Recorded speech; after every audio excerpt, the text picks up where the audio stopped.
जप को सबसे आसान तरीका ध्यान का बताया गया। Easiest way to meditate is through jap. हमारे सभी वीडियोस हिंदी में देखने के लिए सब्सक्राइब करें, यह बिल्कुल फ्री है। जप का मतलब ही है जिसका हम निरंतरता के साथ मनन कर सकें। इसलिए जप किसका किया जाता है? जप हमेशा मंत्र का किया जाता है। तो ऐसा नहीं है कि जो भी चीज़ संस्कृत में लिखी हुई है वो मंत्र ही है। मंत्र अलग हैं, ऋचाएं अलग हैं, फिर उसमें भी समय के साथ आगे आए तो दोहे अलग हैं, चौपाई अलग हैं। संस्कृत की ही बात करें तो सूत्र अलग है। सूत्र मतलब जो एक सूत्र में फिर चलते चले जाते हैं। तो इस तरह से मंत्र जो होते हैं, मंत्र का मतलब ही होता है मंत्र जिसका मनन किया जा सके। मंत्र का अलग अर्थ है, तंत्र का अलग अर्थ है, यंत्र का अलग अर्थ है, और उसको हम बहुत डिटेल में आगे आने वाले टॉपिक्स में भी कवर करेंगे। लेकिन आज जब हम जप की बात कर रहे हैं, मंत्र से जप की बात कर रहे हैं, तो उसको ऐसे समझ लीजिए कि ध्वनियों का हमारे जीवन में बहुत बड़ा रोल होता है, बहुत महत्वपूर्ण होते हैं, ध्वनियों का भी, शब्दों का भी। फिर उस शब्द को किस भाव से कहा जा रहा है उसका भी बहुत बड़ा रोल होता है। और हर साउंड की एक फ्रीक्वेंसी होती है जिसको विज्ञान भी बहुत अच्छी तरह से, अब तो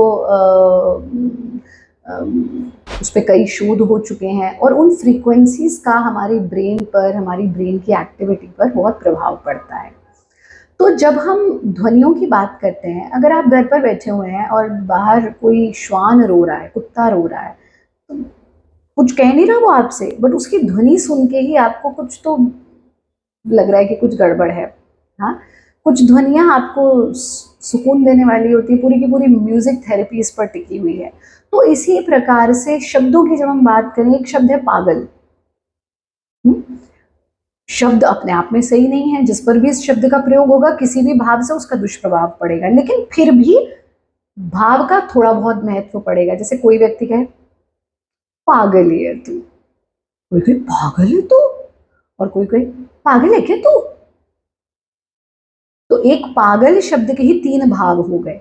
सो शब्द, लेकिन फिर भी इस शब्द का प्रभाव पड़ेगा। इस पर कुछ शोध भी हुए हैं कि एक सेट ऑफ स्टूडेंट्स को भी वैसे ही पढ़ाया जा रहा है, सेट ए को, सेट बी को भी वैसे ही पढ़ाया जा रहा है, लेकिन उनको बार बार कभी प्यार से, कभी कैसे, अलग अलग तरीके से पागल है, पागल है, पागल है कहा जा रहा है सेट ए को। सेट बी को ऐसा कुछ नहीं कहा जा रहा है। तो जो आउटपुट था सेट ए का, वो बी से वर्स्ट था। क्यों? क्योंकि उनको हर वक्त ये शब्द कहा गया। तो हम क्या शब्द चयन करते हैं, हम उसको किस भाव से चयन कर रहे हैं, किस फ्रीक्वेंसी पे और किस प्रकार से उसका प्रयोग कर रहे हैं, सब कुछ महत्वपूर्ण होता है। तो जब हम जप की बात करते हैं तो जाप में सदैव मंत्र का ही जाप होना चाहिए। इसके अलावा, क्योंकि मंत्र ही मनन करने लायक है, और नाम से ही समझ में आ रहा है कि जाप कहाँ से हो, मंत्र का जाप, मनन, मन से उसका जाप होना चाहिए। तो आपका मन उसमें रमना चाहिए। आप भले ही मुख से कुछ भी कह रहे हैं लेकिन मन आपका कहीं और है, तो जाप आपका किसी काम का नहीं। हमने बहुत बार देखा लोगों को, जब चल रहा है, घंटी बज रही है वहां भी ध्यान है, बाहर कुछ हो रहा है वहां भी ध्यान है, वो सही नहीं है। तो जप मतलब में पूर्णतः मैं और मंत्र एक हो जाएं, वो जप होता है। तो अब इसमें कुछ अवस्थाएं होती हैं, उसके तरीके होते हैं, उसको थोड़ा सा समझ लेते हैं। तो मंत्र साधना के या जप के तीन अवस्थाएं बताई गई। क्या क्या? सबसे पहला है वाचिक, इसको वैखरी भी कहा जाता है। सो वैखरी या वाचिक means verbal, when you are speaking out that mantra, जैसे ओम भूर्भुवः स्वः तत्सवितुर्वरेण्यम। अब ये आपने बोल करके, ये वाचिक है, वाचिक आप जप कर रहे हैं। दूसरा उपांशु, जिसको अंग्रेजी में कहेंगे विस्परिंग, यानी अब यहां आप उपांशु कर रहे हैं, विस्पर कर रहे हैं। फिर तीसरा मनसा, यानी मन से जाप करना, यानी वो चल रहा है, वो यहां चल रहा है। तो अब आपके मन में प्रश्न उठेगा, कौन सी अवस्था ज्यादा अच्छी है? अच्छी और बुरी नहीं, यहाँ योग में कुछ अच्छा बुरा नहीं, साधना किस अवस्था में मैं पहुंच गया हूं। सो लेवल 1 इज वाचिक या वैखरी, बोल करके। आपने जब टेबल्स भी लर्न किए थे, कैसे किए थे? 2 एकम 2, 2 दूनी 4, 2 1 से 2, 2 2 से 4. So you spoke it loud so that your brain could remember it in a better way. आपको अच्छे से याद हो जाए. तो इसी तरह से सबसे पहले हम वाचिक करते हैं कुछ समय के लिए. जब मंत्र सध जाए तब फिर हम उपांशु पे आते हैं. This is the second stage. Good और बैड नहीं, स्टेज कितना सध गया है.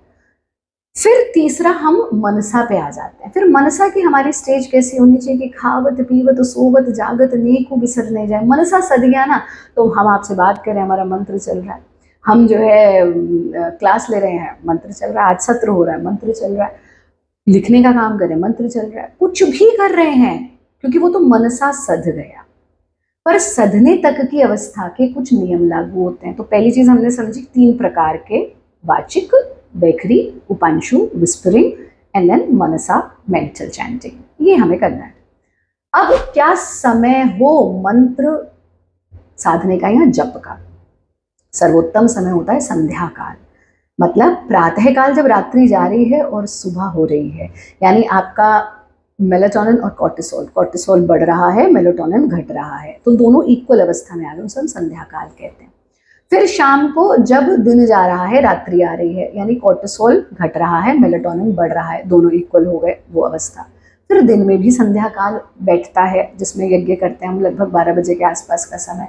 तो जो संध्या काल का यानी 2 प्रहर मिलने का जो समय होता है, उसको संध्या काल कहा जाता है.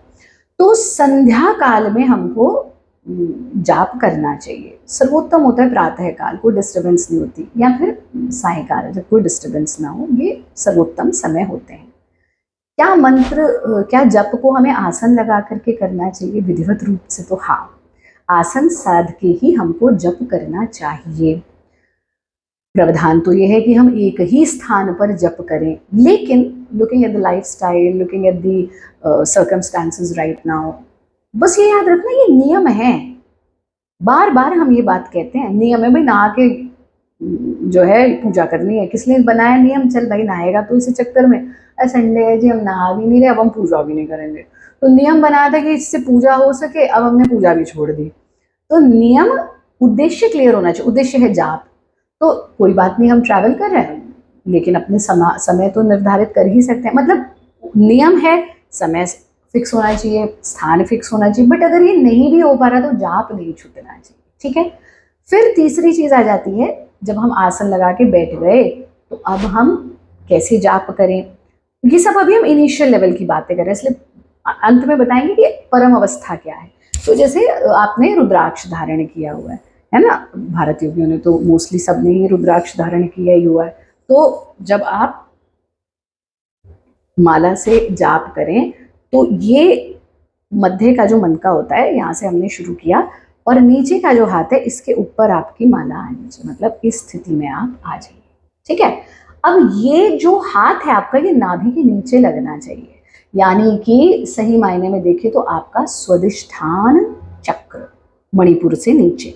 तो स्वादिष्ठान चक्र पर आ जाए आपकी हथेली, यानी अर्ध ब्रह्मांजलि मुद्रा समझ लीजिए, और बिल्कुल आपके अनाहत चक्र पर आ जाए आपका हाथ. ये हमारी स्थिति बननी चाहिए. और फिर हम इस अवस्था में इसको पकड़ें, मतलब दोनों उंगलियों के बीच में, प्रथमा और मध्यमा, फर्स्ट और सेकंड फिंगर के बीच में मन का आए, और फिर हम अंगूठे से इसे आगे करते जाएं, फिर हम उंगली से आगे करते जाएं. ये हमारी स्थिति बननी चाहिए. तो जब बैठे हैं, इसको अपनी हथेली में आपने ले ही रखा है, तो जब बैठे कमर सीधी है, चक्रों की साधना भी हो रही है, आसन भी सिद्ध हो रहा है, और एक मंत्र हुआ, मन के को आगे किया, दूसरा मंत्र हुआ, मन के को आगे किया. इस तरह से हम आगे करते हैं. अब यहाँ आपको कुछ लोग कहेंगे भाई जब roll roll roll roll roll roll करके आप यहाँ आ गए तो भाई से पलटना नहीं है, पता नहीं क्या घोर पाप हो जाएगा, इसे उल्टा करके वापस जाइए. ठीक है, कुछ परंपराओं में ऐसे नियम बना दिए गए, लेकिन मुख्य चीज है, अगर आप इसी में उलझे हुए, मैं कब पलट रहा हूँ, कब इधर कर रहा हूँ, तो जाप कहाँ रह गया. अंततः आपको अंक से, नंबर से भी छूटना है. तो ये इसलिए that it is a gentle reminder कि 108 हो गए पूरे, तो आप यहीं से आगे भी बढ़ सकते हैं. ऐसा कोई प्रावधान नहीं है कि भाई आगे बढ़ गए तो पता नहीं घोर पाप हो जाएगा. कोई पाप नहीं होने वाला. पर एक विधान बना दिया कि भाई इससे तुम्हें याद रहे कि अच्छा मैंने पलट लिया, बट हमको आगे की अवस्था, ये सब अवस्थाएं बिगिनर्स की हैं, सब चीज़ें बिगिनर्स की हैं। तो मोस्टली लोग तो बिगिनर लेवल पे ही रह जाते हैं, है ना। तो आप तो सब साधक हैं, तो ऐसा नहीं होता कि हम आगे आगे जाए, जब पूरा हो जाए, एक और आपने सोचा 108 का एक और कर लिया, एक और कर लिया, पूर्ण हो गया, पता लग गया पूर्ण हो गया, अब बंद कर लीजिए।